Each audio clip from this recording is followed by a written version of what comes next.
Eventually, it's been a while. I'm not going to lie. Like over 2 months. It's been well. To be fair, we have recorded in that time. It's just life got in the way. So as it always does. Well, this is going to be a special kind of Fandom's Log Trench Run.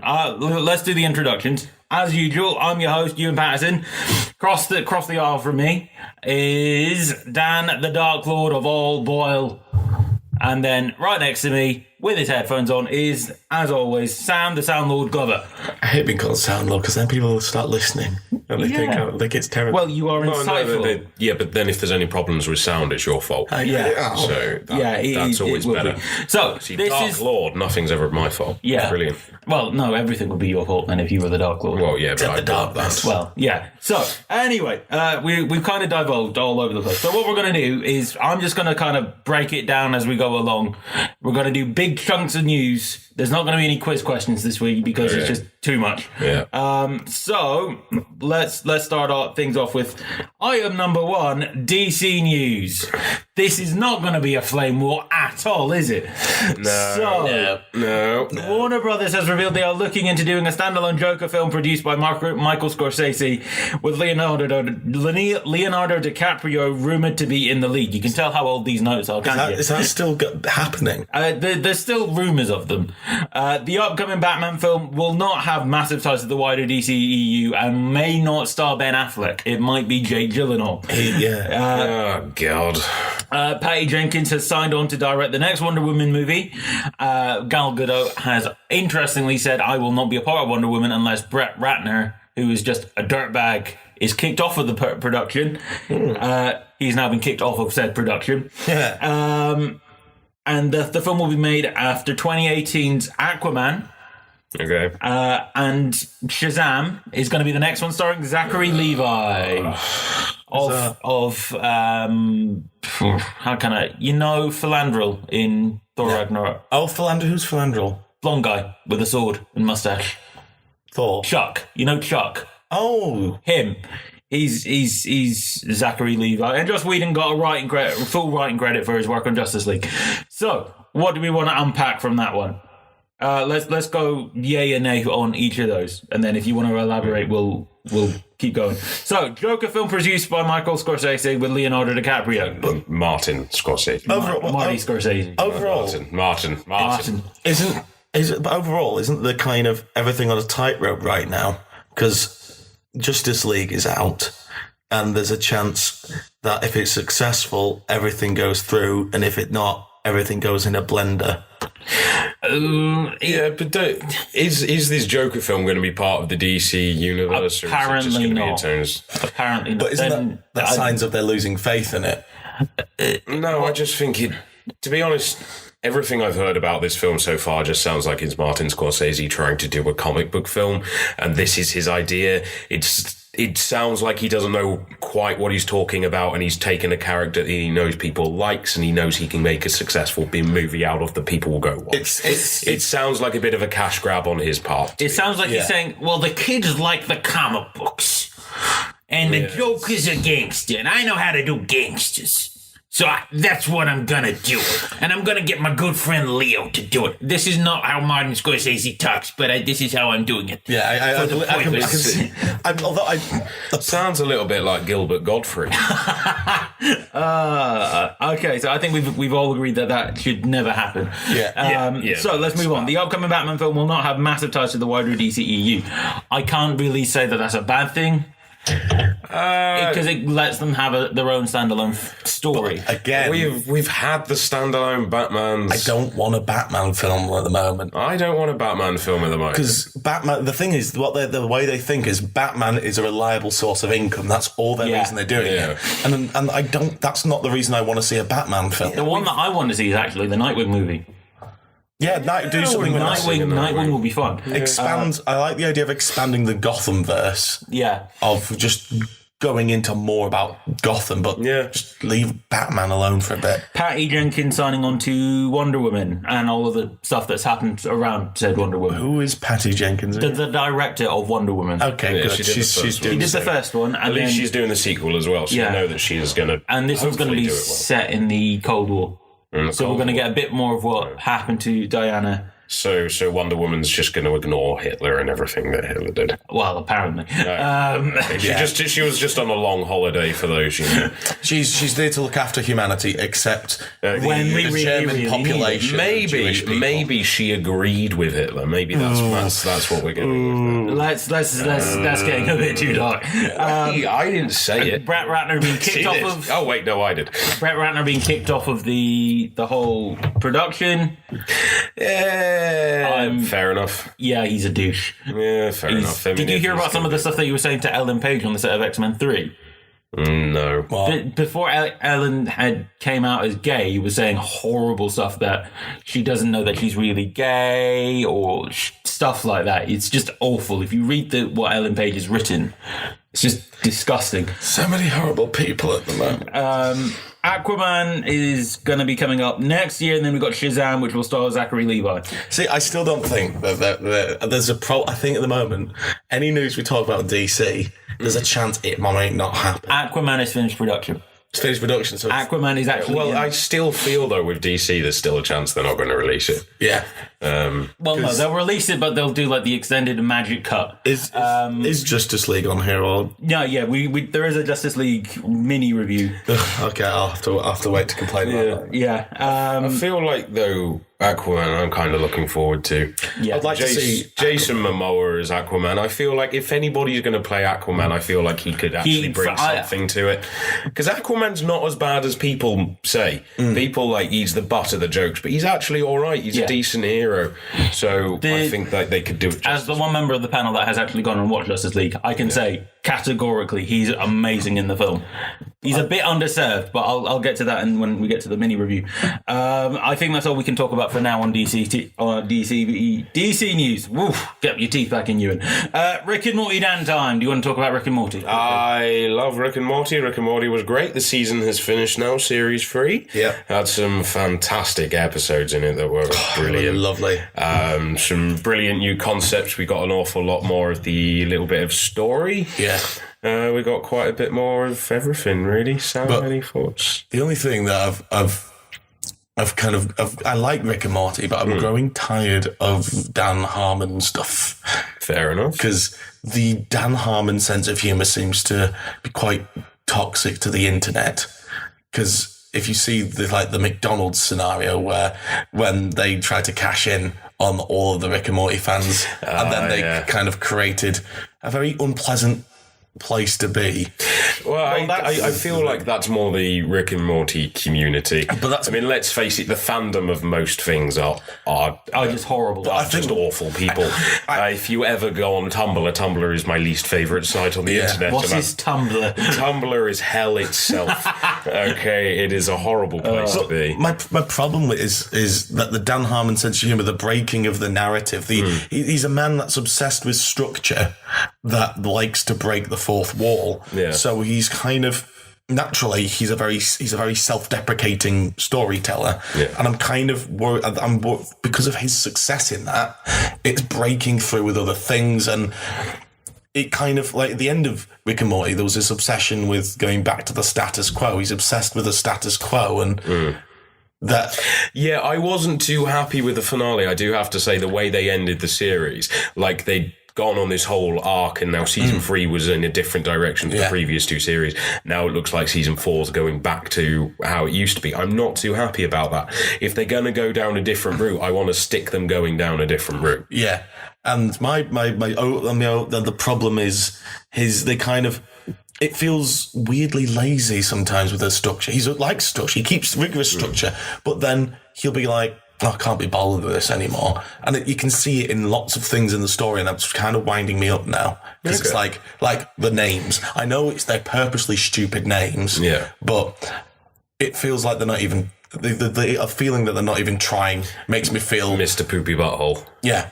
Which I like Mr. Poopy Butthole. Things are kind of just called flooby-doobs and whoop-de-doop-dum-dooms and all sorts of... I like the show. I'm not sure why it's that lazy. There's a kind of lazy... And I think that's why the community's so toxic in the sense of it's encouraging this kind of negative attitude. And it comes right from the heart of the story. And the fact that they'll just go, shout Pickle Rick, and that's a joke. Everyone turns around, says the joke, and it's not a joke. It's a man shouting, he's a pickle. I feel like, as far as the show goes, I'm still going to defend the show. I feel like the show hasn't really lost anything. I still think it's very funny. But I do agree that maybe some people are taking it a little bit too far at the moment. I enjoy what was there. I'm worried that now we're at the point where Family Guy was before it then turned into The Simpsons. Yeah, well, we'll see. We'll have to see where it goes. I mean, they're doing another series. So let's hope it goes well. Let's hope they do all right. And let's face it, it'll probably be a good 3 years before it's out anyway. So enough time to cool down. Yeah. On that note, TV news: Star Trek Discovery has been released and has reached its mid-season finale now, and it's been generally nicely accepted. It's got the first LGBT character on it. I got halfway through and then got bored. Being honest, I apologise to Phil immediately, but I didn't quite finish the first episode. I haven't even got Netflix yet, so I've got to admit it's good in the sense if you like things like if you like your modern space stories, it's more of that. If you're wanting something which is inherently Star Trek, it's not. Yeah, that was my problem. It didn't feel like Star Trek to me, so I just kind of stopped. I understand the idea of let's pick apart the Federation and say it's not the ideal it is, but at the same time, I kind of don't want that in this political atmosphere. As far as Star Trek goes, I know the Federation's not going to be perfect, but I kind of like watching the captains going along believing that this is what they should be doing. Like you watch Jean-Luc Picard flying around the universe preaching the Federation, essentially. And it might not be perfect, but I still like the idea that that's what they believe in and that's what they stick to. In a world where a apocalypse looks likely, the idea of watching a fictional thing about the future where everything is okay kind of appeals to me. And that's the problem with the show. It's not. It's like the Trump era Star Trek, and I don't want this kind of deep West Wing-like corruption. I want to see there's hope in the world again. Talking of Trump, there's the CW. This does link. There is the CW 2-part crossover, Crisis on Earth X, in which the superheroes take on Nazis. Okay. Nazi versions of themselves. Sorry, what's this in the CW? So it's the CW verse. Hang on. So Man in the High Castle. Yeah. Hang on. Does that mean that there is a Nazi Oliver Queen? Yeah. Oh my God! Oliver Queen. So, this sounds amazing. Yeah, it's got Russell Tovey as the Ray. And if you know your Doctor Who, he's Alonzo. Yeah, okay. Yeah. As the Ray. So I'm going to have a lot of fun with this. And CW generally this season has kind of accepted the fact that we're not gritty, we're not super serious. Let's just be mad. And they now have Elongated Man. Yeah. They have the Elongated Man. I want to repeat that.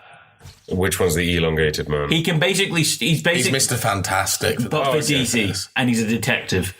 Okay. Yeah, it's I love it. And then finally, this really dates these notes. Game of Thrones has finished for this season, and now they are shooting multiple endings to keep the surprise until the show finishes. I'm surprised you kept this one in because it's that old. Yeah, I'm that lazy. I want to cover it just because it's interesting that they're shooting that many seasons. Am I the only one that watches it here? Yeah. After I stopped being able to afford Now TV, yes. Yes. I literally, it's very annoying because I got like a couple of episodes into this new series and then I suddenly realised how poor I was and couldn't afford Now TV anymore, and now I can't watch it. That's a shame. Which is a little devastating because I haven't finished this series yet, but I really need to. I got about 6 episodes in, I think. Okay, so moving on, we got trailers. These are going to be just yay and nay. So we got trailers for New Mutants. Nay. Yeah, nay. I really want that deal from Disney and Fox to go through. That's not going to go through now. Is it not? Deadpool. We got a trailer for Deadpool 2. Yay? Question mark? Yay. I'm still slightly hesitant about the new Deadpool. Did you notice the name of the colours? I didn't know. What do you mean? So when they're going over what colours you'll Barry need. White and They're like Betty White, Menin in Black, Clockwork Orange. These are the colours you will need. Yeah. And then it's more of the same. But my problem is, it looks like it's more of the same. Yeah. Do you reckon those colours are going to be hints to who's in it then? Maybe. I'm hoping so. Partly just I want to see Malcolm McDowell in another big budget movie. Come on, it's been years since he's done anything that people watched. Yeah, he did The Artist, but no, that doesn't really count. Anyway, Incredibles 2, we got a trailer for that. What? Incredibles 2, we finally got a trailer. You say trailer. You say that. Teaser. It's one of it's possibly the most pointless trailer I've seen. You've got powers. We know that from all the shorts you've done. We were aware that Jack has powers. We saw Jack. Family weren't aware that he had powers. That's the important bit. But also in other new trailer news, we're getting the trailer for Infinity War dropping in front of Star Wars, which is another reason to go watch Star Wars. Nice. As if you needed one in the first place. The thing is, you say that they always say, "Oh, it's being dropped in front of the film." Every cinema YouTube. I go doesn't. It'll be. It's up to the discretion of the cinemas, not the people who make. Well, what they really mean is it'll be on YouTube. For around the time of The Last Jedi is. Talking of Star Wars, this is Ewan's favourite bit. So, deep in the depths of Lucasfilm, we have been hearing rumblings of what the next Star Wars spin-off might be. And it seems that it's going to be the Obi-Wan spin-off. Yay. Oh, I like this so much, I want it now. But my question is, after watching Star Wars Rebels, I don't know what they could kind of do. Because if that's in canon, then they have to still Rebels is in canon. So what I think Rebels is canon. So what story could you do that consists of Obi-Wan staying on Tatooine? Who said that he stayed on Tatooine? Nobody's ever said that he stayed on Tatooine for the whole time. So that means he's been. But then he abandoned Luke and he failed. Well, when he's a baby, come on, there's at least a point because remember, babies can be in more danger than humans. And then in Return of the Jedi, right? Babies aren't humans. Darth Vader, Luke, when he's trying to bring his father back to the light, says. Darth Vader responds to him and goes, Obi-Wan wants not as you did. We never got that in Revenge of the Sith. So what if that story is Obi-Wan going to find Darth Vader, trying to bring him back to the light, failing, and deciding that the best thing he can do is go back to Tatooine? So that is one potential story. Or the other one is basically Obi-Wan on Tatooine trying to come to terms with the fact that he failed. And that he's got to find that Zen place. Because you see him at the end in Rebels, season 3. He is super Zen. How do you turn a monologue into a 2 hours worth of entertainment? I don't know. But I want to find out. Then, over on the other side, it seems that Colin Trevorrow has left episode 9 and been replaced by J.J. Abrams. And that the film has now been moved to Christmas of 2019. Yeah. Surprise that they're going to do it for the Christmas release. Yeah, they're always doing Christmas. Except for Han Solo, which is crazily coming out next May. Yeah, but I mean the main trilogies are always Christmas now. Talking of main trilogies, Disney are developing a new trilogy with Rian Johnson at the helm. Is it one of the actual sagas, or is it It's going to be an actual trilogy. It's not going to be one of the main Skywalker saga films, but they've said that it's going to be in a whole area that they haven't explored before. So that could either mean Knights of the Old Republic or in the Unknown Regions. And if you know anything about what's going on in Canada at the moment, the Unknown Regions sound amazing. Okay. So there's that, and then there's also they're developing a TV series which will also air on their streaming service. Oh my god! Which I want to eat again. I'm plugging Old Republic, or oddly enough, I want it to be set on Alderaan, because if you read about what happened on Alderaan, is there are different houses. So you've got the Organas, who are the ones that we all know and love because of Princess Leia, but then there's also the Olgos. and there's the Thors, and then there's the Wrists, who are like assassins. So imagine Game of Thrones, but in Star Wars. Okay. But it's not Star Wars. It'd be Alderaan, which is a planet. And then Rebel Season 4 has reached its mid-season finale again. Okay. Which is getting very, very interesting in Season 4. We can talk about... Sam has actually gone and watched all 3 seasons of Star Wars Rebels now. It feels a bit... It has a bit of an Avatar feel to it, where it's kind of a group of people trying to save the day, which is good. It's kind of... It's all right. It's nice. There's some nice moments in it. Sometimes I feel it takes liberties with the whole concept of Star Wars and goes... and takes it to this ridiculous extreme, which breaks the idea of it ever being. Are we talking about helicopter lightsabers? Helicopter lightsabers are a terrible idea. For one, it's light. Light can't go fast enough that you can use it to fly, and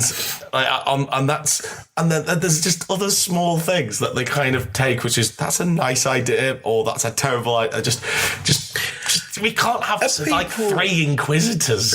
Are people not done with Star Wars? Never.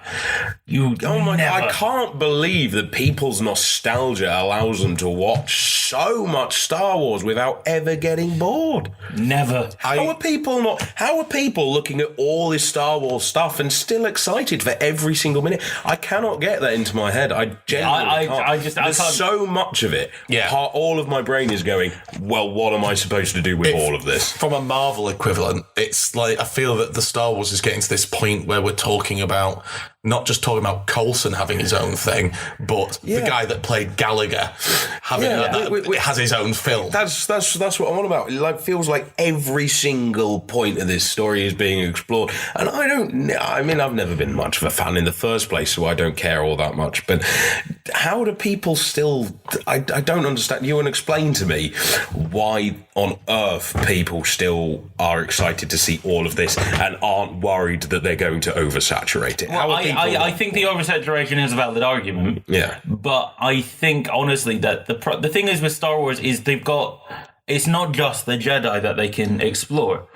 There's like bounty hunters that you can go and explore. But I appreciate that there's this whole entire universe, but it's the only reason it's an entire universe is because people have put the little bits of thought and effort into it. You can make that bigger universe with pretty much any show that's out there. You can make that bigger and interesting universe. At the same time, and I would argue that there are different stories out there that I would rather see a lot more of than something like Star Wars. Well, the thing is, with Star Wars, it caught the cultural zeitgeist. So everybody loves Star Wars. You can remember, even if you don't love it, you've got a memory of Star Wars. Yeah, because it's just ingrained into your brain. Nobody ever so everybody has a moment of Star Wars that they love, which we'll link back to for another day.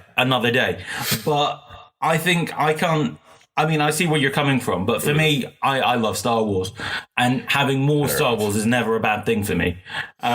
On that note, I want to leave on Battlefront 2 has been released and is amazing. It's a lot of fun. Yeah, fair enough. But I'm going to stand behind the people of Reddit and say it is kind of a gambling game for children. Yeah, it is. I'm not even lying.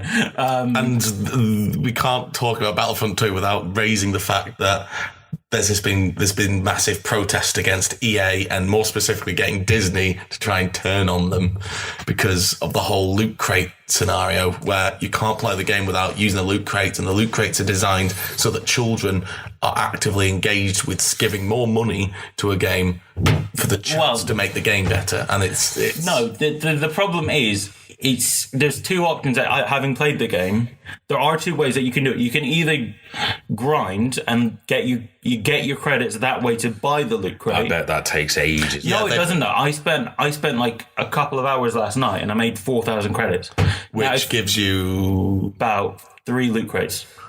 So that's not that bad. If you spend time, you can get Darth Vader in about. I got Darth Vader. That's the genuine problem is how long it takes to unlock the entire game. Yeah. That you bought, and it's the idea of your. But I refuse on principle to spend more money. I'm an old school gamer, so if I want to unlock something, I'm the same I will work for it. Yeah. That's the problem. The kids don't have that. They think, because it's money, or it's mum and dad's money, they go and spend it. Nah, see, I've had that trained into me as a kid that if you want to progress, you work for it, and then you get. When I got unlocked Darth Vader the other night, I'm like, I got Darth Vader, I don't care.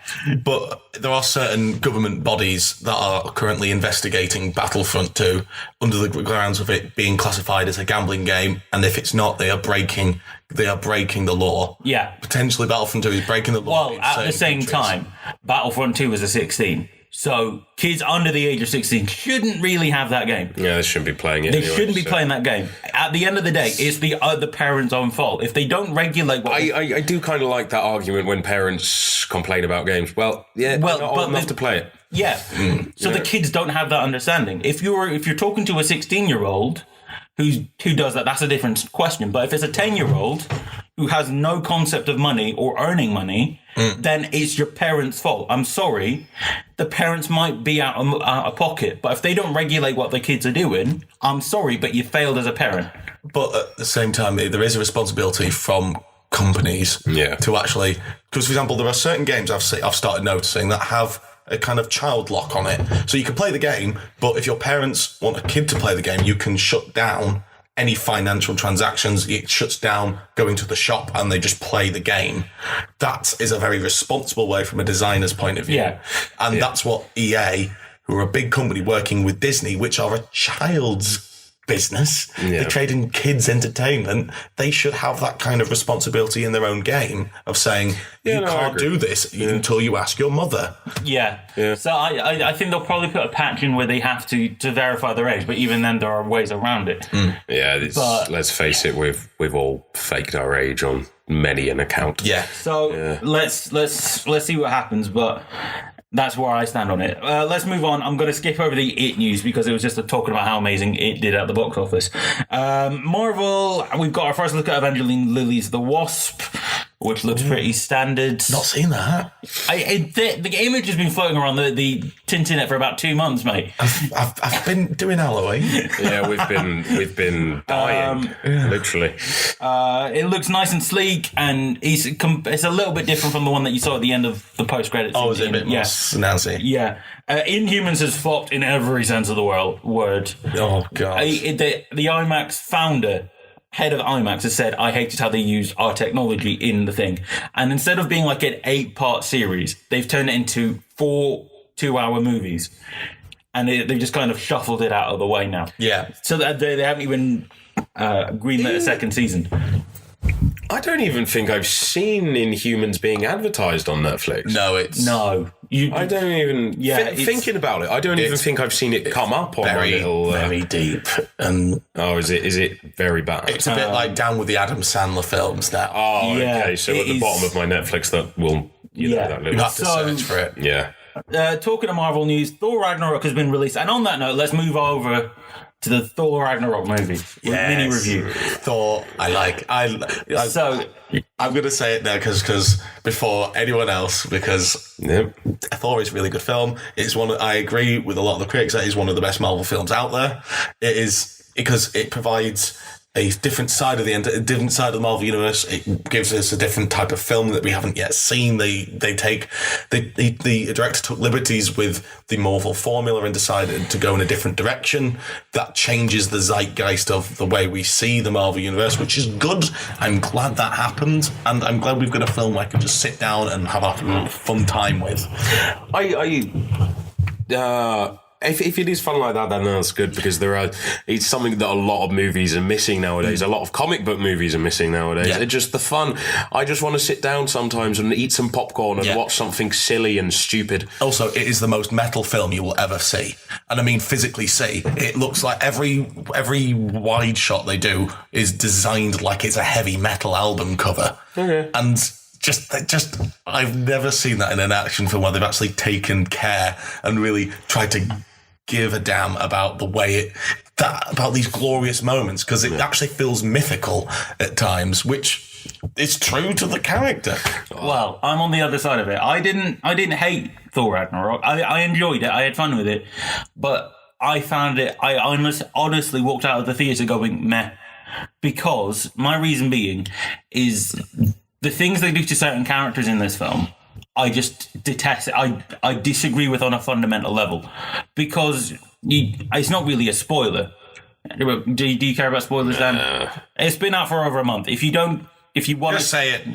they kill off the Warriors 3, who are Thor's homies that they've set up in Thor 1 and Thor 2. To be fair, they killed them off. The way they killed them off was almost like 3 seconds. It was almost borderline Game of Thrones style death of this is insignificant. Let's move on. But that is my problem. To be fair, they didn't really do anything to begin with. But whether they did something or not, these are people that they invested time and screen time to for the last 2 movies, and they never had Thor come to terms with the fact that all 3 of his oldest friends have died. They never gave them the respect that they deserve as characters. The jokes in it are 50-50 for me. You can tell that this film was improvised. And I mean really improv, 80% of it, and you can really tell. Because Chris Hemsworth, as funny as he is, he's not a brilliant improviser. And my example is after he takes out Loki at one point, after he's electrocuted him, the lines that he delivers, I can't remember, we keep going around and round in circles and whatever.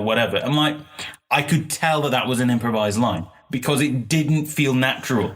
Whereas something like, oh, let's do Help My Brother. My brother needs help. I could tell that was a scripted line because it furthered the plot. And that was a genuinely funny joke. And then when Loki called back to that on the Rainbow Bridge saying, we can't do Let's Do Help My Brother, that was a funny joke because it called back to something that they did earlier. None of the jokes, the only person that I felt was really actually funny because of his improv was Korg. And that is because the guy who was playing him is the director and is a genuinely funny person. To be fair, some of the lines, for example, some of the lines were done by visitors to the set. For example, he's a friend from work line. That is a funny line, though. That is actually from that's from a Make-A-Wish Foundation child who came up with that line and they went, I love it, let's do it. Yeah, but that is an example of a funny line that works. I'm not against doing improvise. Like, you know, in Thor the Dark World, when he's walking into Jane Foster's house, they've all hung up their coats. He hangs up Mjolnir. That is a funny joke because, I have a feeling that was probably improvised because I don't think anybody in their right mind would write in the script, Thor hangs up his hammer. But that is an example of an improvisation that works and it gives you something about that character. None of the things that they really did in that thing added to the character. And that is highlighted something for me that is becoming a problem with Marvel films is instead of going for the dramatic payoff, they will do the joke. Captain America Civil War is one of the few exceptions. Look at the ones that we've had this year. No, my point is they stick to the characters. Captain America is a man who thinks about everything he does. They really think and design that kind of personality. Thor, he's not had a really defined personality, really. Thor's personality is... I disagree. I think he has. Yeah. Well, he's kind of like godly barbarian. That's what that is the essence of Thor. Thor is that Thor... Thor is a barbarian god. Come on, Thor was he was a Viking god. Yeah, the Viking god. That his idea is he was the strongest of them all, but he was dumb. That's his whole point. That's his whole design. And in this, having the idea that the reason why you say, oh, Hemsworth doesn't have smart lines, Thor shouldn't have smart lines. Thor's not all that smart. Thor is a bit. No, but even when he was being dumb, there was a nobility to him.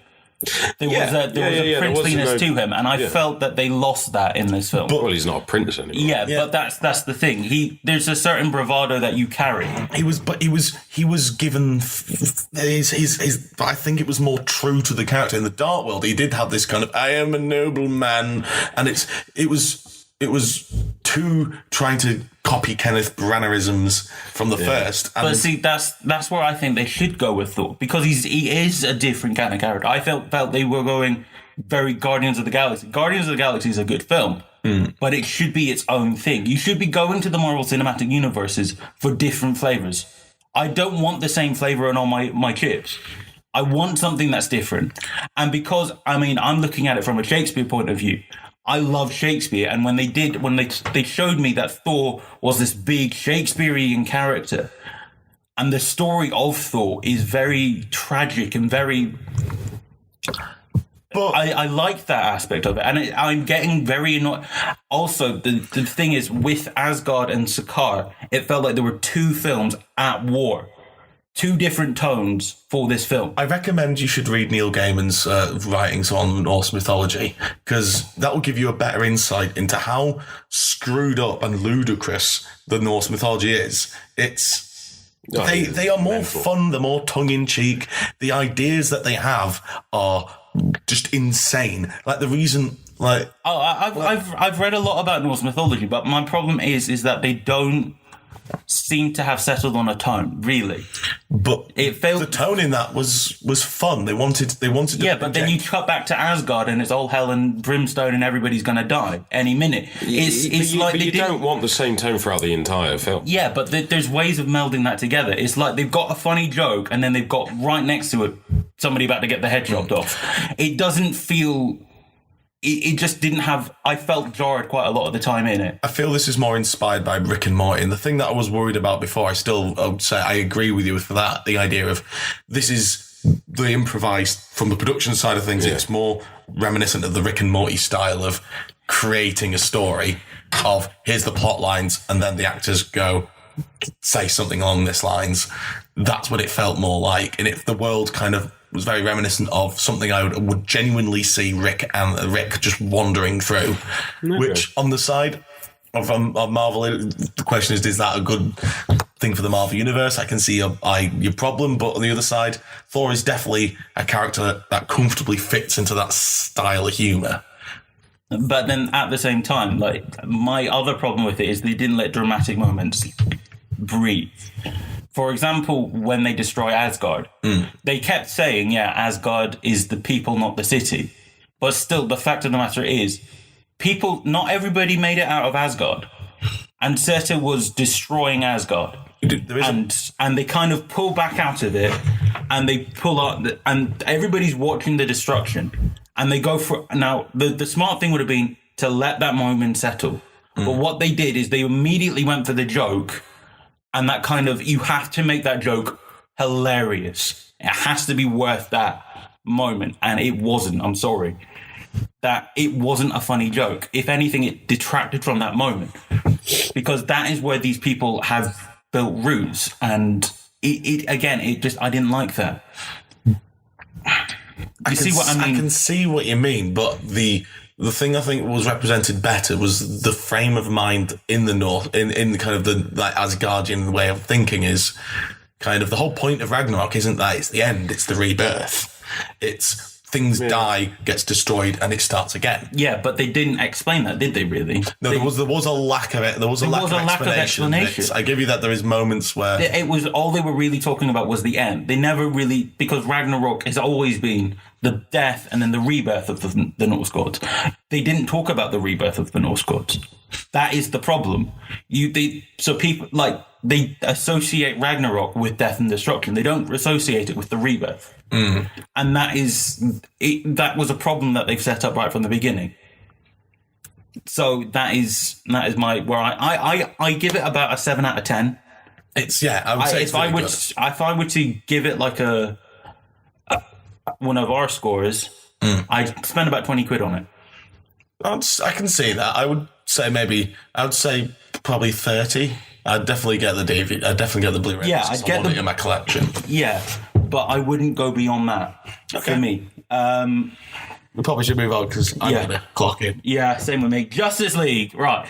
This is going to be why should you watch, really, Justice League. You have to convince me because from what I've heard of it, this is a film that makes you really conscious you're watching a film. It doesn't... See, the thing is, it kind of goes back to what Dan was talking about with comic book movies. He wanted them to be fun. I genuinely felt there was a lot of fun in this movie. But from the things I've read up about it, from people I've also watched it who are really big DC fans, and they are heartbroken from watching it, to reviewers and critics criticizing the structure of it, they all have the same consistent problem, which is it's too worried about covering up and ignoring. One of my friends is a huge DC fan, and he's loved every single film they've done, including Suicide Squad and BVS and all the ones that critics have hated, but he hated Justice League. Thought it was the worst film he's seen in a long time. I think for me, Part of the problem, and it's going to sound me like I'm being really negative. Part of the problem is people's knee-jerk reaction to quite a lot of what has gone in the past. And you can't blame Warner Brothers for going, well, the people didn't like this, so let's try and rectify that. A bit like saying that Thor used to be very Shakespearean and now he's funny. I don't like that. Yeah. So that's a very kind of sticking to the past kind of idea. Yeah. I kind of see where Phil's point's coming from. But my point is that they're trying to fix things, and by large part, they have kind of successfully fixed it. Ben Affleck does not want to be there. How have they fixed that? Well, no, can you blame Ben Affleck, though, for every time, even when he's doing a non-superhero movie like The Accountant, the only questions he gets asked are, so are you going to be Batman still? When's your Batman movie coming out? When he did Live by Night, which is his film, he directed it, he wrote it, he starred in it. Nobody asked him questions about Batman. Everybody asked him, do you want to do they didn't ask him questions about Live by Night. They asked him all about Batman. So can you blame him for getting a bit sick and tired of people asking him the same questions over and over? Look at Mark Hamill. He, regardless of how long he's been Luke Skywalker, how much he tries to do other things, he'll always answer questions about Luke. Yeah, but I mean, so I can't really blame Ben Affleck that much for it. And he's had other issues going on in his personal life that obviously affect how you do a performance. Getting back to Justice League, though, I admit there are problems with it structurally, and there are problems with it with the villain. But for me, the work they do with the characters is fantastic. They nail the Flash in one go. They nail Aquaman. Yeah. They re-bring Superman it back, because Superman is in the movie. They bring back Superman in such a way that he's the Superman that everybody knows and loves, that they thought they were going to get with Henry Cavill, and to begin with. Cyborg is very important to the plot. He's not just some throwaway character. Wonder Woman, they build on some of the great stuff that they introduced with her in Wonder Woman. Well, you're struggling to think of the name of the film. Yeah, and then... But from what I've told is they don't gel together well. Cyborgs, I've been told, just sits around moping most of the film, then realises, hold on a minute, I can do something, and then... He has a call to action. Now, see, the problem is, I've read some of these reviews. They are overly nitpicky, in my opinion. Because isn't that their job, though? Yeah, there's being overly nitpicky, and then there's pointing out flaws in the thing. Like, they're talking about the CGI on Henry Cavill's face. Honest to God, if you didn't know most of the people in that cinema, wait, because he had a mustache, and they had to CGI the mustache out. If you didn't know about that, not much of a Superman now, is it? Can't grow a mustache. If they didn't know about that, you wouldn't have seen it. The thing is, with the villain, he's no worse than Ultron in Age of Ultron, if I'm honest. Ultron's thing is kind of, I want to rule the world, humanity bad. But he was fun. Yeah, and that's the problem with Steppenwolf. He's not a fun villain, but that's kind of his motivation. But he's like but he looks like Apocalypse. It looks like Doomsday with a suit of armor on.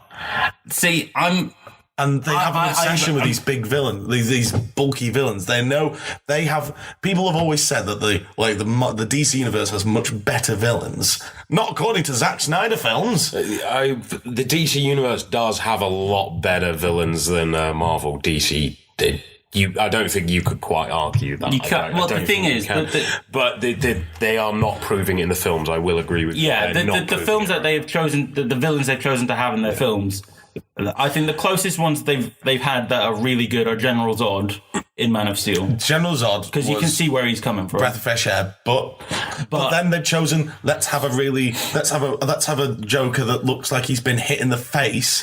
Let's have a Lex Luthor. Getting back to Justice League, because we're running back on time. That's a child. So Justice League, I think in general, if you're wanting a fun time and if you're wanting to watch the Justice League come together, go watch it. If you've enjoyed in my opinion, if you've generally enjoyed some of the stuff that they've put out in the past, you will find enjoyment in it. Yeah. that being said, if you get bogged down in the plot, if you love the characters, go and watch it.